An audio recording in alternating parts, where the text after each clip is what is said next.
N'oubliez pas de mettre Good Live côté TikTok. Good Live. N'oubliez pas, s'il vous plaît. Merci beaucoup. OK, hop. Très bien. On va pouvoir reprendre.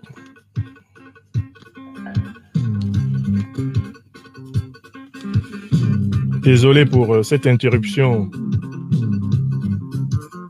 Il est rare que nous ayons des complications techniques. Voilà. Merci, Desi TV.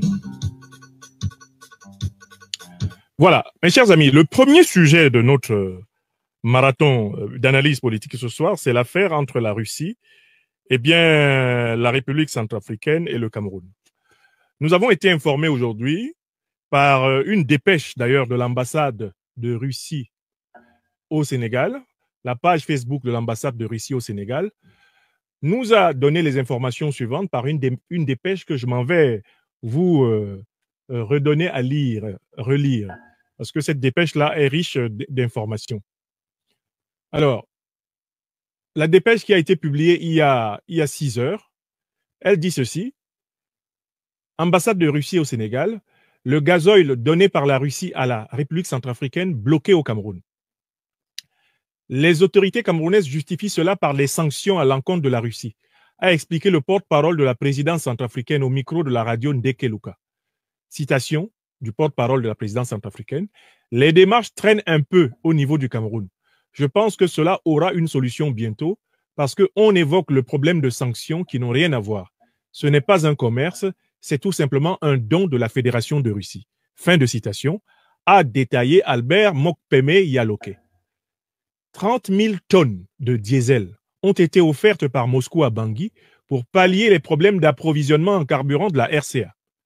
Cette livraison a été annoncée par le vice-premier ministre russe Alexandre Novak, alors que le président centrafricain était en visite à Moscou mi-janvier.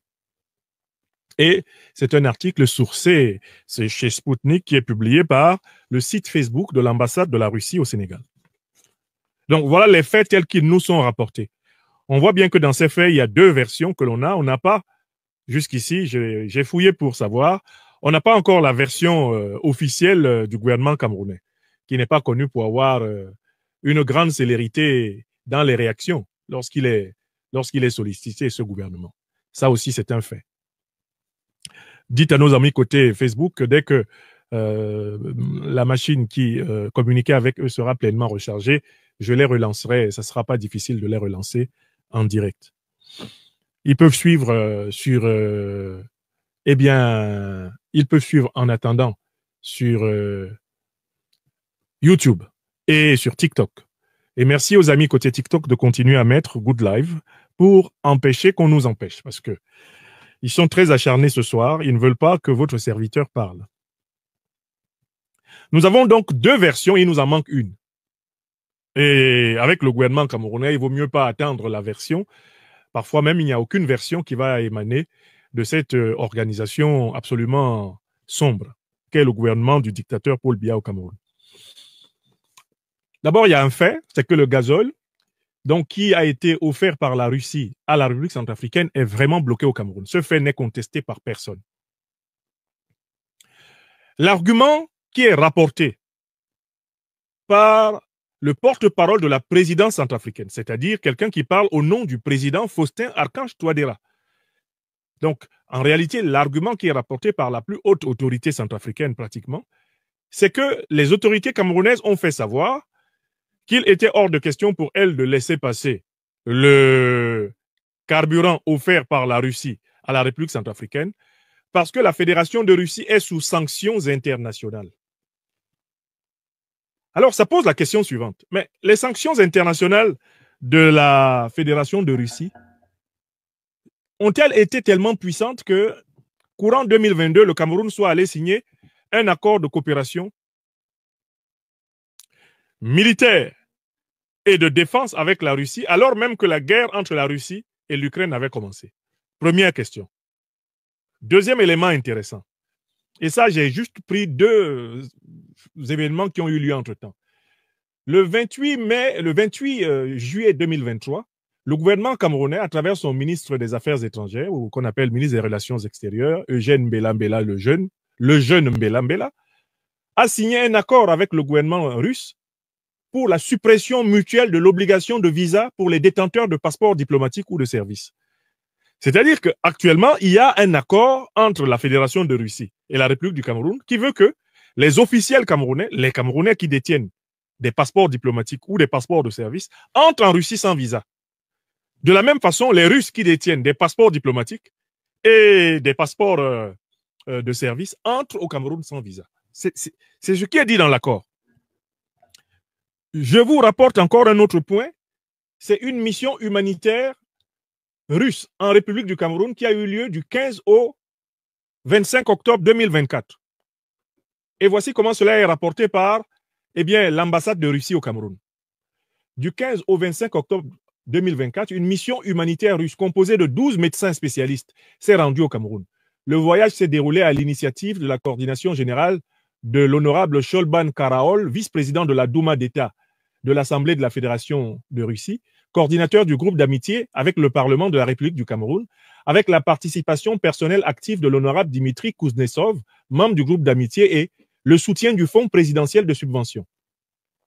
La mission russe a été réalisée dans le cadre du programme humanitaire volontaire de paix et en partenariat avec l'Association chrétienne mondiale des parlementaires. L'ambassade de Russie à Yaoundé et l'Association camerounaise des diplômés des établissements d'enseignement supérieur soviétiques et russes, Medvi Pouznitsky, ont apporté une assistance pratique aux activités des spécialistes médicaux russes.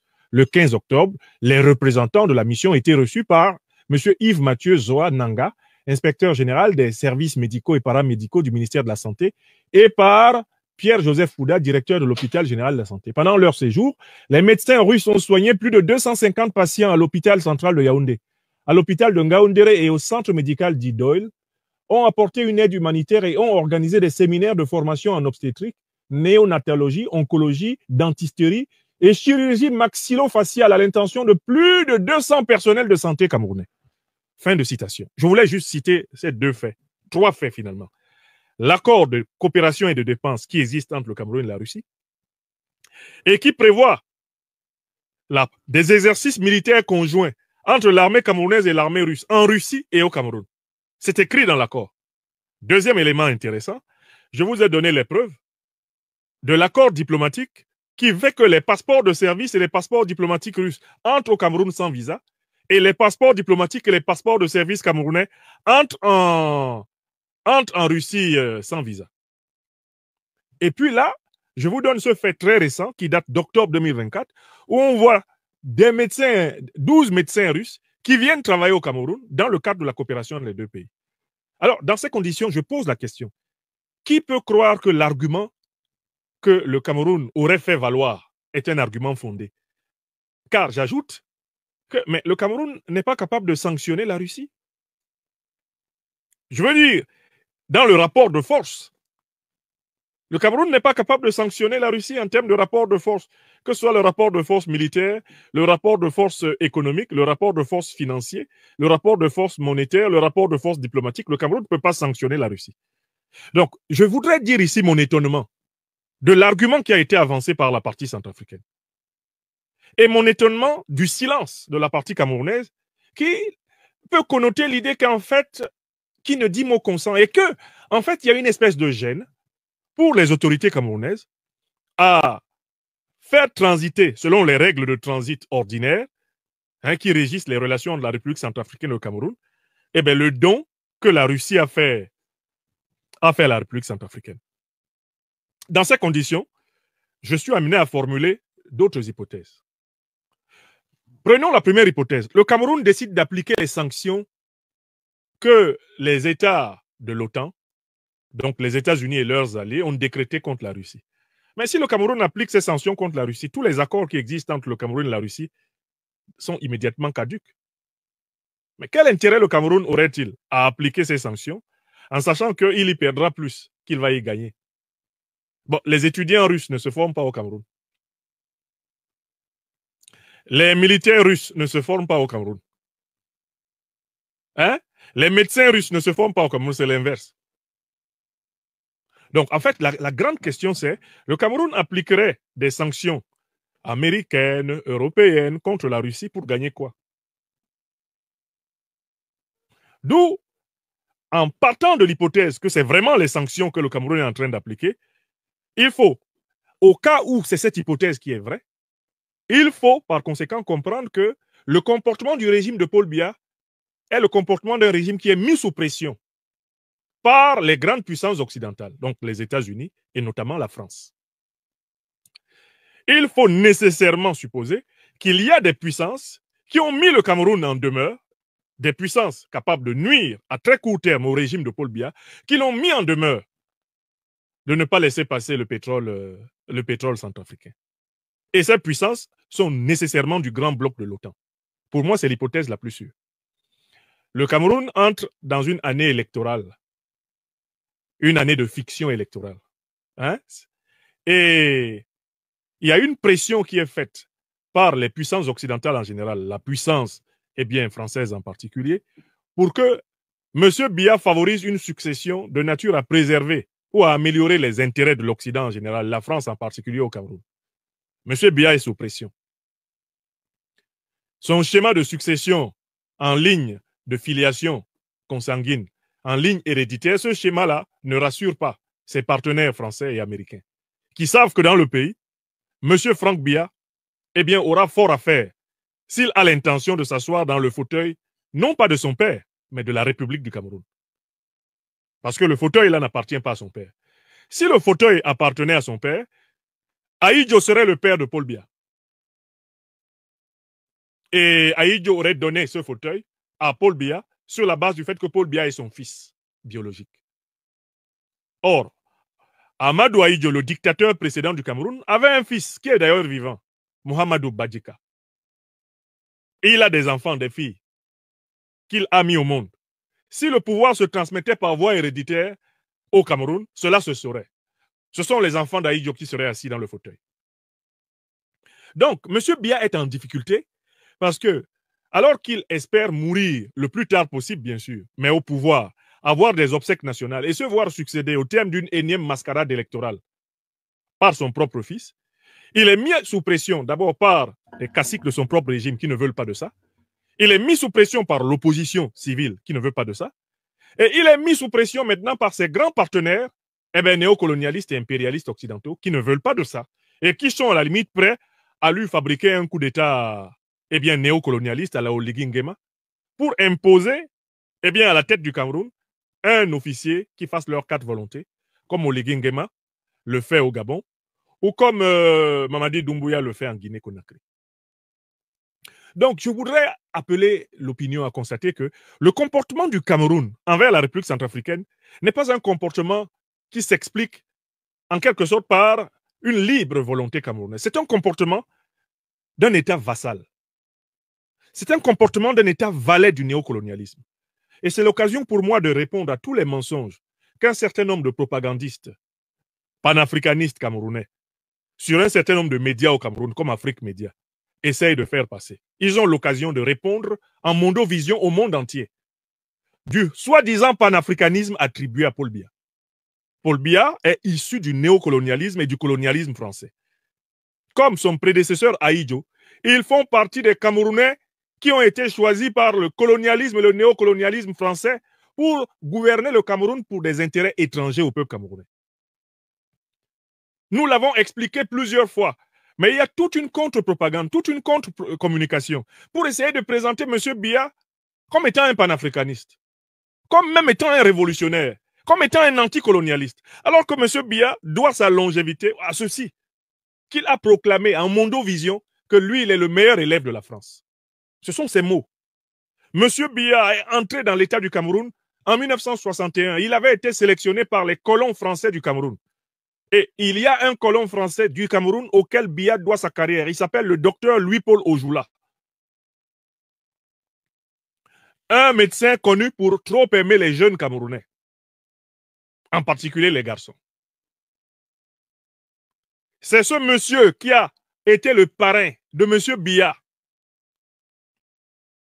et qui l'a intégré dans la classe politique camerounaise à la fin, ou du moins à la suite de ses études en France.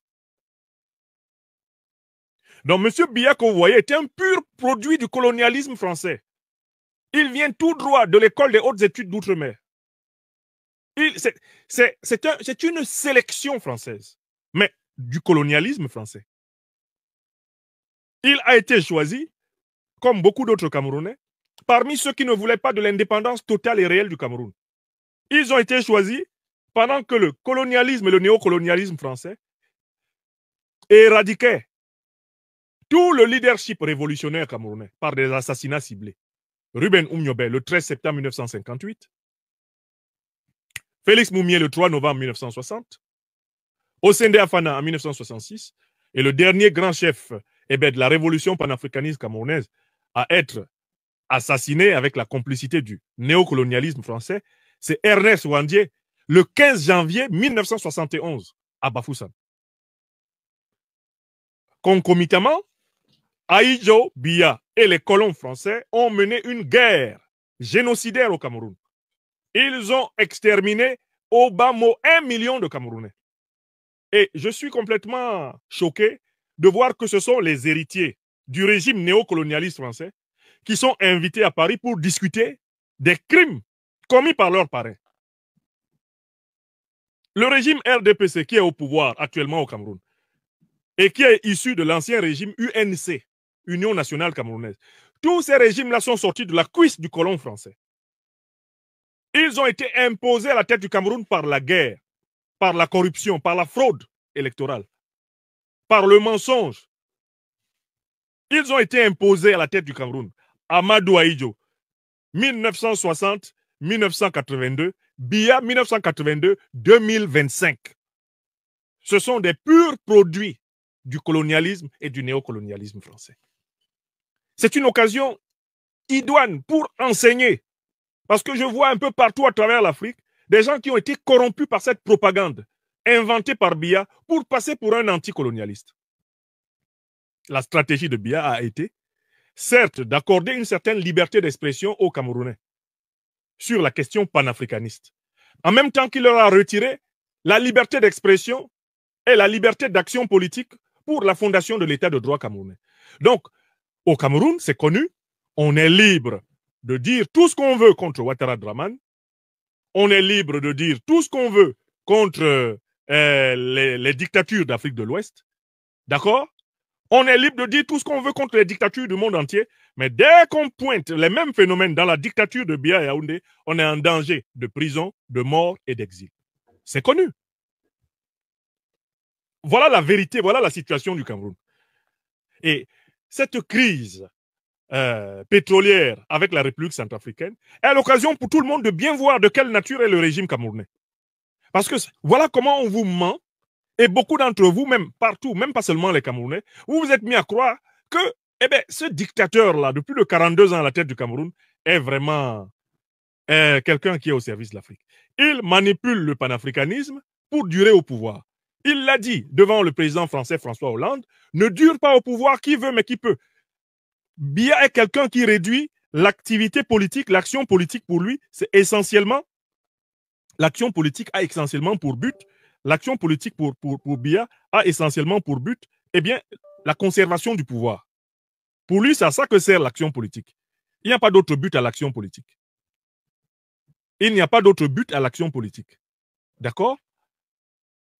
Donc, dans ces conditions, la manipulation de l'idéologie panafricaniste, elle est faite dans le but, en réalité, de couvrir sa dictature et de donner à sa dictature une sympathie continentale qu'elle ne mérite pas du point de vue de la majorité des Camerounais. Est-ce que vous comprenez? Vraiment, on a une occasion incroyable là.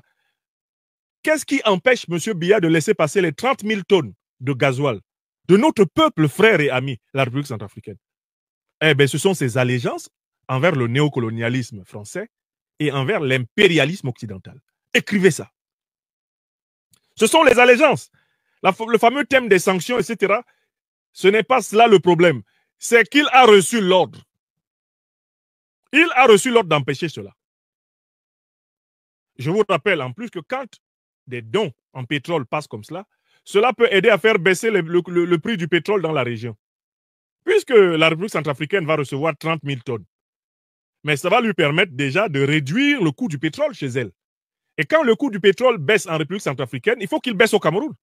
Mais sinon, les gens vont traverser pour l'acheter en République centrafricaine. Parce que la République centrafricaine au Cameroun, là, il y a une continuité géographique sur pratiquement 800 km. Est-ce que vous comprenez le problème?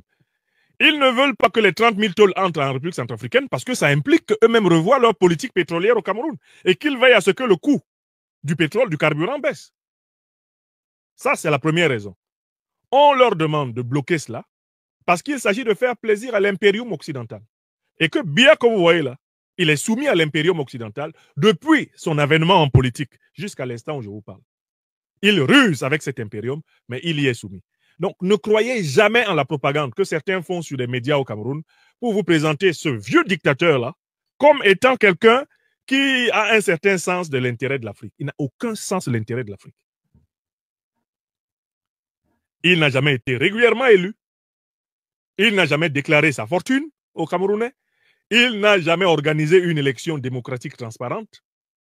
Il n'a jamais accepté de rendre des comptes au peuple camerounais. Il gouverne le peuple camerounais par la violence. Il gouverne le peuple camerounais par la ruse. Il gouverne le peuple camerounais par le mensonge. Et il gouverne le peuple camerounais par l'ignorance. Hein? Écrivez ça. Écrivez ça. C'est ça, Paul Biya. C'est pas autre chose. Et vous avez l'occasion, face à son comportement envers la République centrafricaine, vous avez l'occasion donc de voir à qui vous avez affaire. Ça fait longtemps que moi, j'explique aux Camerounais et j'explique aux non-Camerounais quelle est la nature du régime qu'il y a dans mon pays natal. Mais il y a des gens là-bas que les Africains écoutent parce que ces gens-là se sont illustrés en effet dans la question panafricaniste. Il y a des gens que les Africains écoutent et qui leur mentent sur le régime du Cameroun.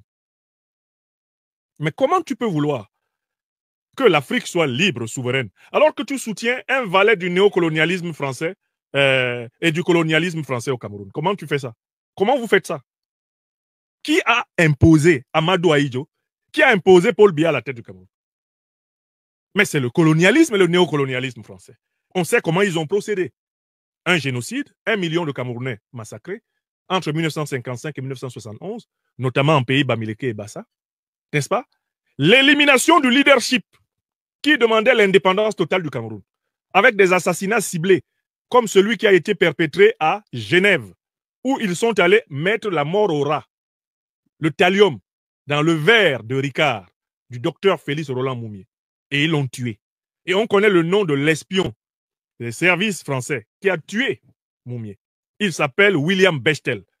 Il y a un très beau film de Franck Garbelli qui a été fait sur cette question et que je vous invite à voir. Un cinéaste belge, un documentariste belge ou suisse. Plutôt suisse, je pense, Garbelli. En tout cas, belgo-suisse, quelque chose comme ça. Garbelli a fait un très bon documentaire. Si vous le cherchez sur YouTube, sur l'assassinat de Félix Moumié, vous allez trouver. Il y a plusieurs films. Non, ils ont tué Moumié, ils ont tué Oumyobé. Pourquoi? Parce que c'était des leaders qui voulaient une indépendance réelle. Un peu sur le style de la revendication de Sékou Touré à Conakry ou de Patrice Lumumba au Congo. Les gens que vous voyez au pouvoir à Yaoundé là sont les ennemis du peuple camerounais. Ça ne date pas d'aujourd'hui. Des ennemis originels. Et par la magie du numérique, et parce que tout le monde peut brancher, tout le monde peut passer à la télé maintenant, et chacun peut donner l'impression, eh bien, d'être sérieux, on essaie de vous faire passer Biya, on essaie de vous faire passer Biya pour un leader panafricaniste. On dit pourquoi? Ah, parce qu'il a permis que Afrique Média parle au Cameroun. C'est ça le critère du panafricanisme? C'est parce que tu as autorisé des médias, mais nous savons pourquoi il a autorisé. Il a autorisé les médias panafricanistes au Cameroun pour distraire les Camerounais du problème camerounais. Parce que sur ces médias-là, on ne peut pas parler du problème camerounais avec la même verve qu'on va parler du problème ivoirien, du problème sénégalais, etc., etc. Vous n'avez pas remarqué ça?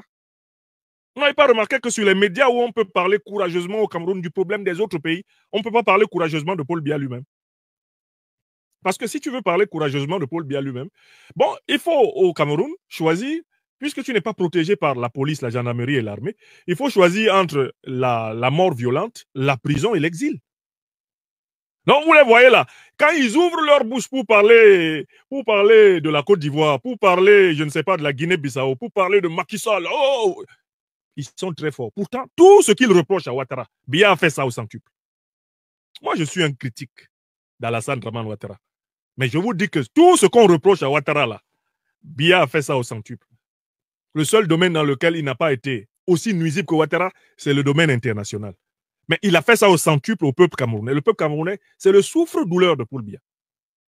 Et j'appelle les Africaines et les Africains à nous aider à faire connaître la vérité sur ce qui se passe au Cameroun. Aidez-nous à faire connaître la vérité sur ce qui se passe au Cameroun.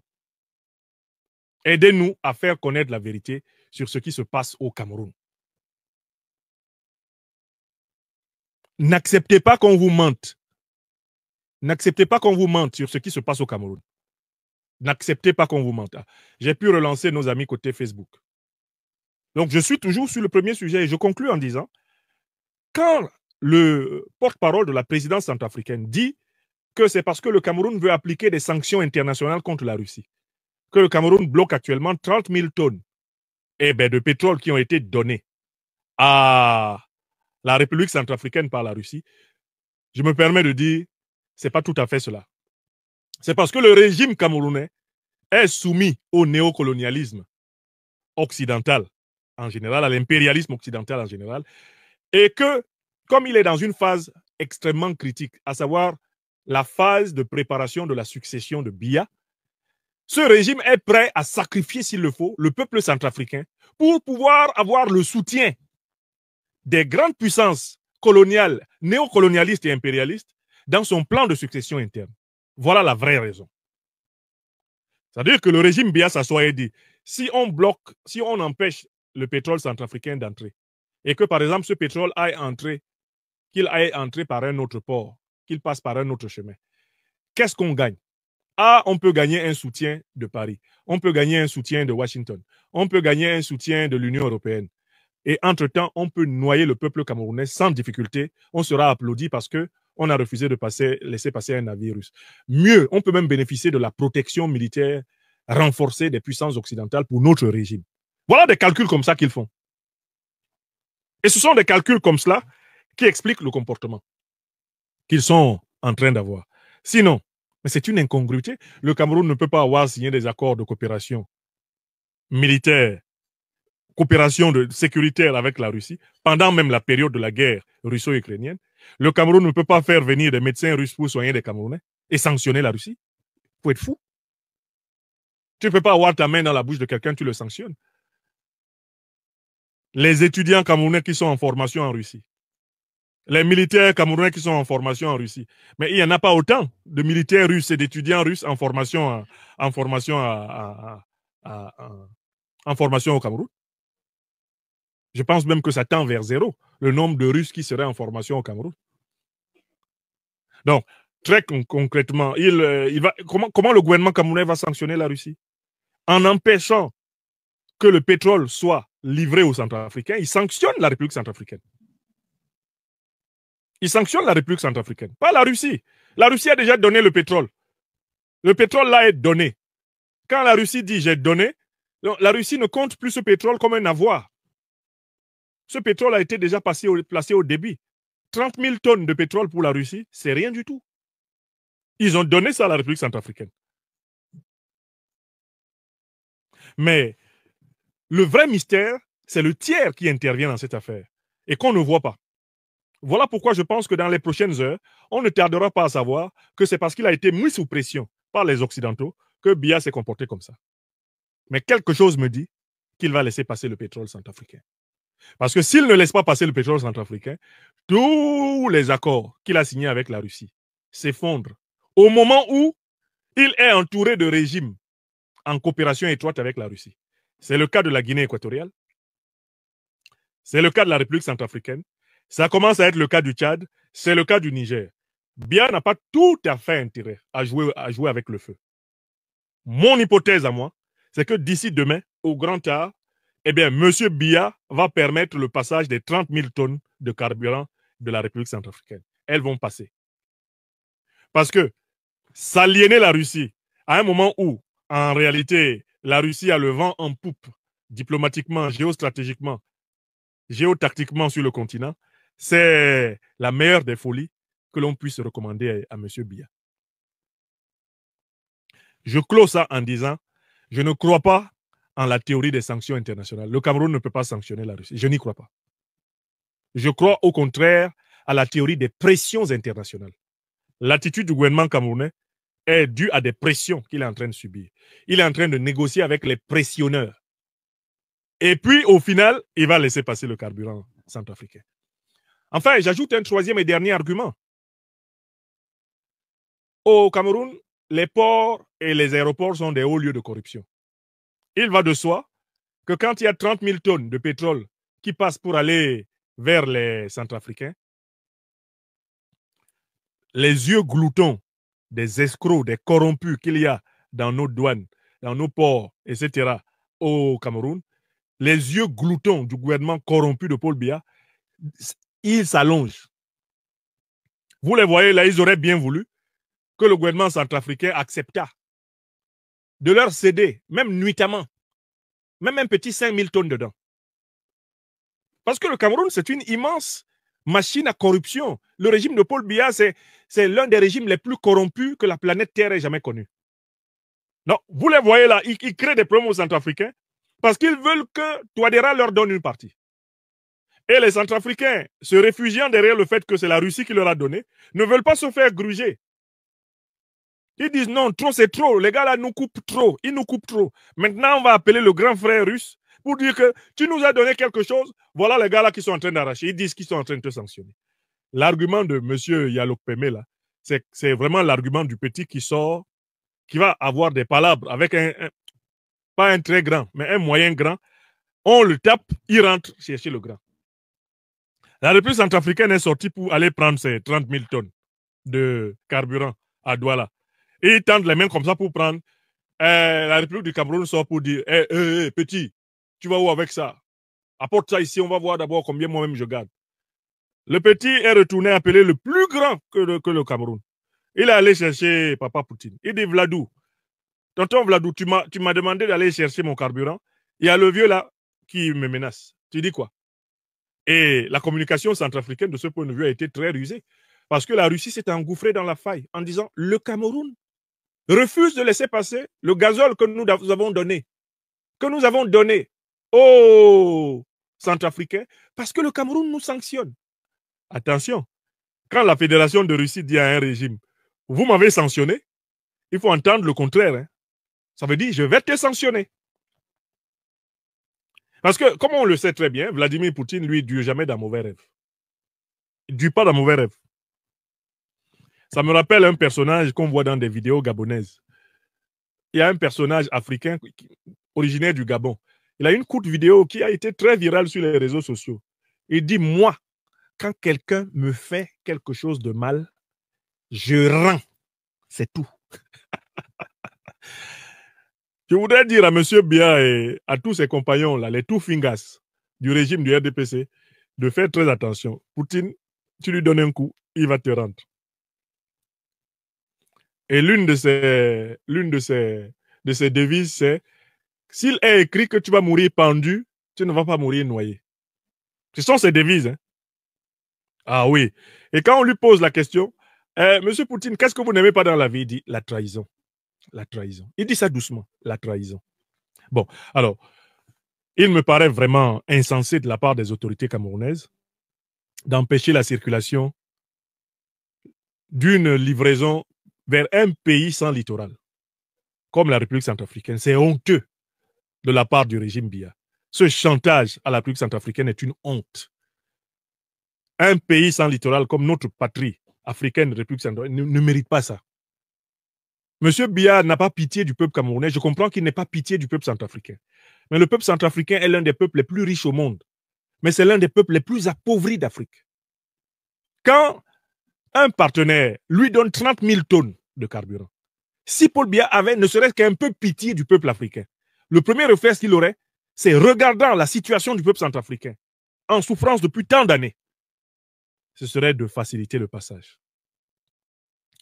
Qu'est-ce qu'il y a dans jalousie? Dans les 30 000 tonnes qu'on a données à la République centrafricaine, là, le Cameroun était un pays pétrolier. Est-ce qu'il a besoin de lui piquer quelque chose? Monsieur Biya, réveillez-vous, sortez de votre lit, en vos et ordonnez le passage du pétrole centrafricain. Enlever cette honte sur le peuple camerounais, d'avoir des dirigeants qui sont des two-fingers, des voleurs, des escrocs, des menteurs, des dirigeants qui sont des lâches, des grenouilleurs, des dirigeants reptiliens. Nous, Camerounaises, Camerounais, de l'intérieur et de l'extérieur, nous avons honte de vous. Biya, nous avons honte de vous. Comment vous pouvez spolier un pays frère qui est en situation plus difficile que nous? Ouais, dis donc. Si vous n'avez pas honte, au moins il faut avoir pitié.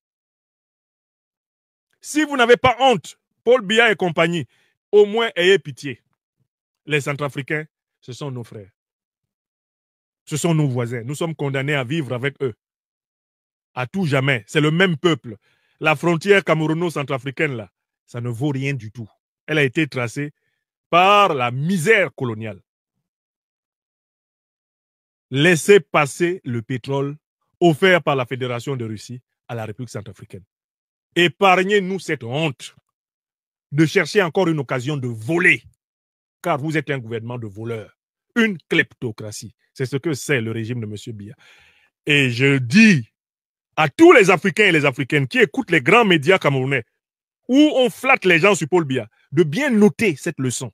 Parce que le Tout-Puissant, la Providence, envoie ce genre d'épreuves pour que vous voyiez et que vous compreniez.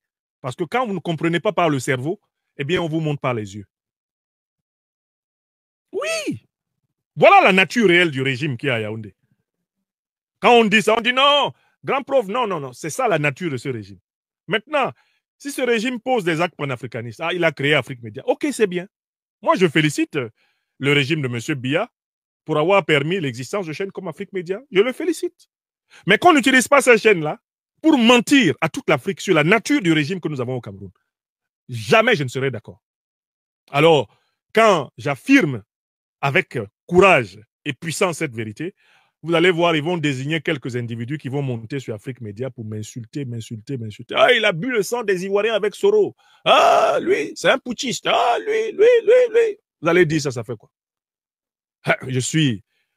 Je pense aujourd'hui, dans le domaine de l'analyse politique, le Camerounais le plus aimé des Africains. Je suis l'intellectuel camerounais le plus aimé des Africains. Oui, je le sais. Si je mens, faites le test. Faites le test. Vous qui allez vous mettre là sur Afrique Média, sur d'autres médias, avec la mission qui vous a été donnée par les renseignements généraux de Biya, sa cellule de communication de crise, allez insulter Niamsi, allez l'insulter. Allez dire qu'on l'a condamné, il a volé l'argent en France. Allez dire. Vous pouvez dire ça 24 heures sur 24. Ça glisse. Parce que c'est faux. Oh, moi, je suis de ces Camerounais qui critiquent la dictature dans leur pays avant de critiquer dans le pays des autres. Oui, je balaie dans ma propre maison. Je ne suis pas dans le double langage. Il n'y a que ceux qui ne me connaissent pas, qui ne savent pas que la dictature camerounaise, je la combats depuis mes 18 ans. Je ne me soumettrai jamais à la dictature de Paul Biya. J'ai voulu rentrer enterrer ma mère. Il a refusé. Je lui ai demandé de me renouveler mon passeport camerounais. Il a refusé. Et je lui ai dit qu'il garde ça et qu'il ne reste pas mourir. Mais il est hors de question que je pactise avec cette dictature-là contre le peuple camerounais. Non. Si elle pose des actes panafricanistes, je vais saluer ça. Je vais féliciter. Mais je ne vais jamais m'associer à une dictature contre un peuple. Jamais. N'espérez jamais ça. Je ne vais jamais cautionner la barbarie contre un peuple africain. Ce n'est pas possible.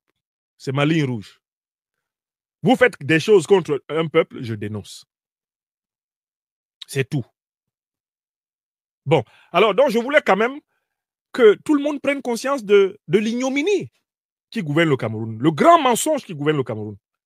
Un régime qui se donne un vernis panafricaniste, mais qui, dans sa pratique depuis 42 ans, en réalité, mais il broie le peuple camerounais sans pitié.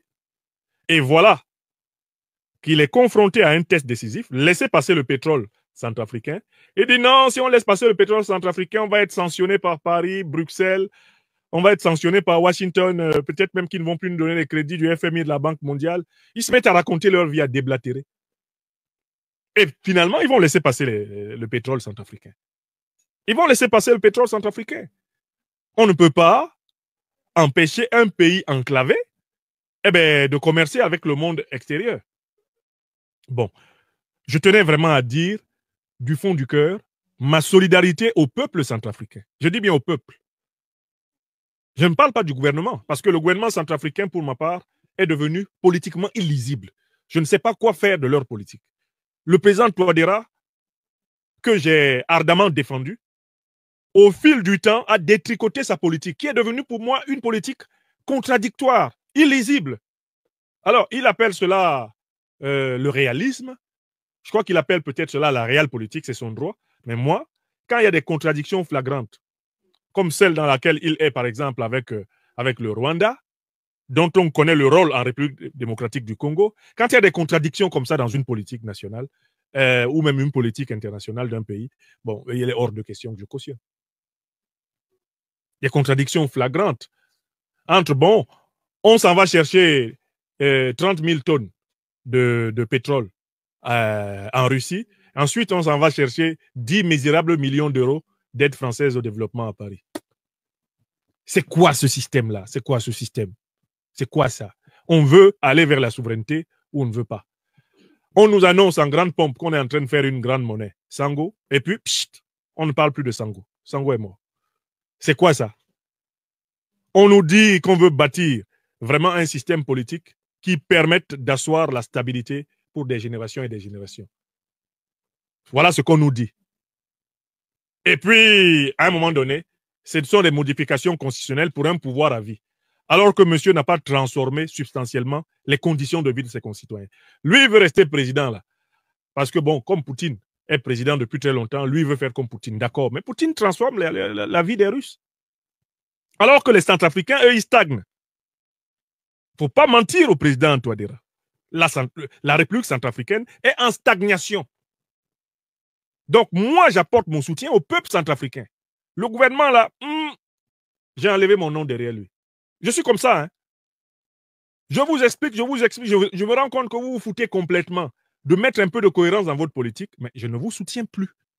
Donc, moi, je ne soutiens plus le gouvernement centrafricain. Non. Je soutiens le peuple. Mais attention, je ne soutiens pas l'opposition centrafricaine pro-néocolonialiste et pro-impérialiste. C'est hors de question. On ne me trouvera jamais à leur côté. Les gens qui sont cachés à Paris, là, hein, qui prennent des conseils auprès des RG, etc., et qui croient qu'on va les parachuter comme David Dako, on va les parachuter comme à l'époque des années Bokassa, etc., Kolingba, hein, Patassé, on va les parachuter. Non, moi, je ne suis jamais avec eux. Ça, c'est le problème de Touadéra. Ce qu'il cherche là en République centrafricaine, avec sa politique floue, il va récolter ça tout seul. Mais au moins, moi, j'aurais dit aux gens pourquoi on n'entend plus ma voix dans les affaires du gouvernement centrafricain. L'action de ce gouvernement ne m'intéresse plus parce que c'est une action illisible. C'est une action louche. C'est une action floue. Hein? C'est une action inconsistante, cosmétique. Hein? D'accord? Donc, comme je ne veux pas qu'on dise qu'en plus je les fragilise, ils sont en difficulté, je les fragilise, je les regarde. Je les regarde seulement. Mais je ne suis pas d'accord avec eux. Mais ce n'est pas parce que je ne suis pas d'accord avec le cafouillage gouvernemental centrafricain du président Touadéra, le cafouillage politique sur le destin du Centrafrique, où lui aussi se met à croire qu'il n'y a que lui qui peut être président en Centrafrique. Que tant que lui il est vivant, il doit être président. Je ne suis pas d'accord avec ça. D'accord? Mais ce n'est pas pour ça que je vais être d'accord avec le Cameroun, qui empêche mon peuple d'avoir le carburant qu'on lui a donné. Est-ce que c'est normal ça? On peut critiquer Touadéra, mais on ne peut pas être d'accord que le Cameroun bloque le carburant centrafricain. Vous voyez, la complexité politique, c'est ça. Et il faut avoir le courage d'assumer la complexité.